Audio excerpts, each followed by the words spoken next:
এই দেখুন watch tower. এই ওয়াচ টাওয়ারে ভাবুন সন্ধ্যাতে দেখতে সমুদ্রটাকে কি ভালো লাগবে আর কি হাওয়া দেবে।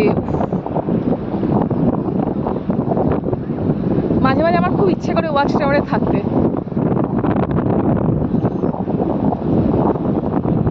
আর আকাশটাকে কি সুন্দর লাগছে।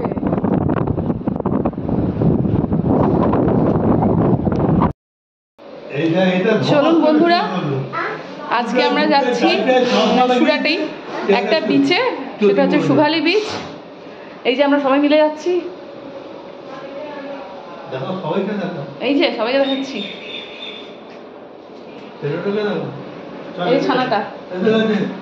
চলুন এবার এখান থেকে আমরা ফ্ল্যাট থেকে বেরিয়ে লিফট থেকে বেসমেন্ট, তো গাড়ি নিয়ে একবারে আপনাদের দেখা হচ্ছে গাড়িতে। চলুন, এই যে ছানা কোলে চলে এসছে নাকি, আর এই যে চামচটা নিয়েছো তো, সব নেওয়া আছে। ঠিক আছে, এই যে সবাই, এই যে একটু আপনারা হাই করে দিন। হাই।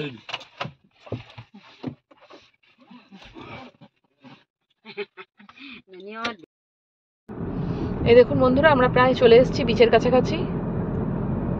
এই পাশটা দেখিয়ে দিই একবার আপনাদের। এখন বৃষ্টি হচ্ছে তো, বর্ষার ওয়েদার, ওই জন্য গাছগুলো ভীষণ সবুজ হয়ে আছে আর চারিদিকটা খুব পরিষ্কার পরিচ্ছন্ন লাগছে। হ্যাঁ, এই যে ম্যানগ্রোভ গাছগুলো দেখা যাচ্ছে।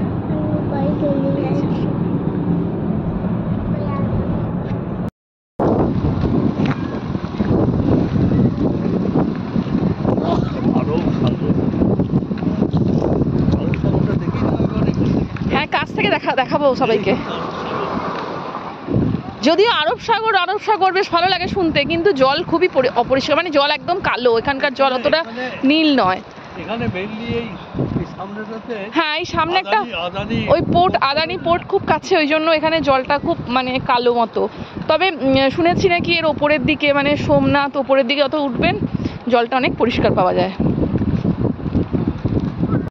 দেখুন বন্ধুরা, কি অপূর্ব লাগছে, কি অপূর্ব লাগছে।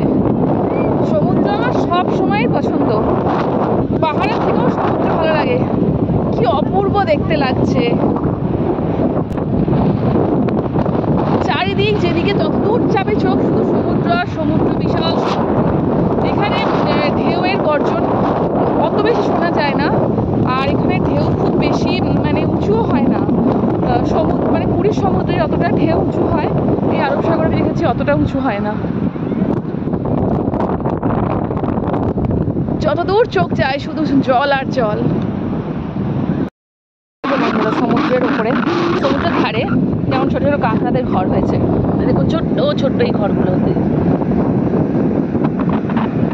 ওরা মানুষ দেখলেই লুকিয়ে পড়ে, তার আগে ওরা ঘোরাঘুরি করে, কিন্তু একটু পায়ের আওয়াজ পেলেই ওরা লুকিয়ে পড়ে।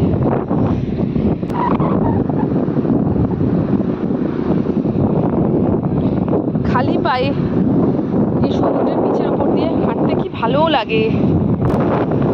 এই দেখুন বন্ধুরা, সামনে যে একটা স্তম্ভ দেখতে পাচ্ছেন তো, ওটা লোহার, কিন্তু ওর বয়স জানা যায়নি কতটা বয়স, মানে বহু পুরনো বোধহয় বীজ, মানে অনেক আগেকার এটা। ওই আগে বোধহয় ওই দিক নির্ণয়ের জন্য এটাতে বোধহয় আগুন জ্বলতো করে, এরকম বলে সবাই। এটা বহু পুরনো। আমরা আগের বার যখন এসেছিলাম তখন মানে এটা আমরা থার্ড টাইম এলাম, প্রথমবার এটা দেখা যেত। তারপরের বারে এত জল চলে এসেছিল, স্তম্ভটাকে পুরো পেরিয়ে গেছিলো জলে। আবার এই স্তম্ভটা মানে এখানে পুরো ফাঁকা রয়েছে। আর এই যে সব বিচের ধারে গাড়ি করে ঘোরার জন্য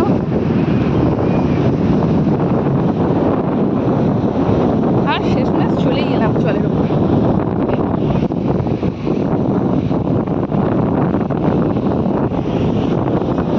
শুধু জল আর জল, চারিদিকে শুধু জল আর জল। কি যে অপূর্ব লাগছে। এখান থেকে সূর্য অস্ত যাওয়াটা দেখতে ভীষণ সুন্দর লাগে। এসেছিলাম সেকেন্ড টাইম, তখন দেখেছিলাম।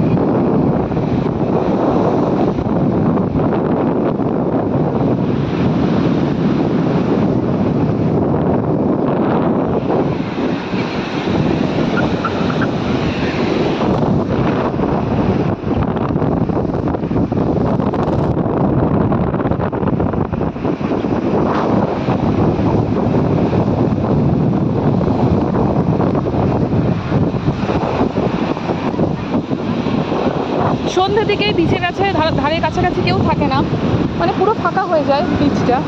তো এখানে কোনো বড় হোটেলও নেই। তো আমার সমুদ্র বেশি ভালো লাগে সন্ধ্যের দিকে, সমুদ্রটাকে দেখতে বা উপভোগ করতে আমার ভীষণ ভালো লাগে সন্ধ্যার দিকে।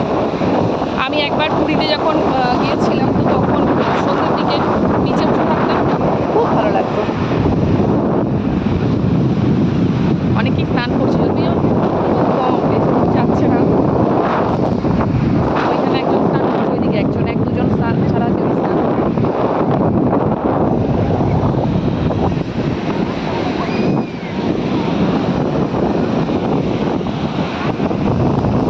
শুধু ঢেউ আর ঢেউ। সারাদিন যে কতগুলো ঢেউ আসে সমুদ্র বোধহয় নিজেই জানে না।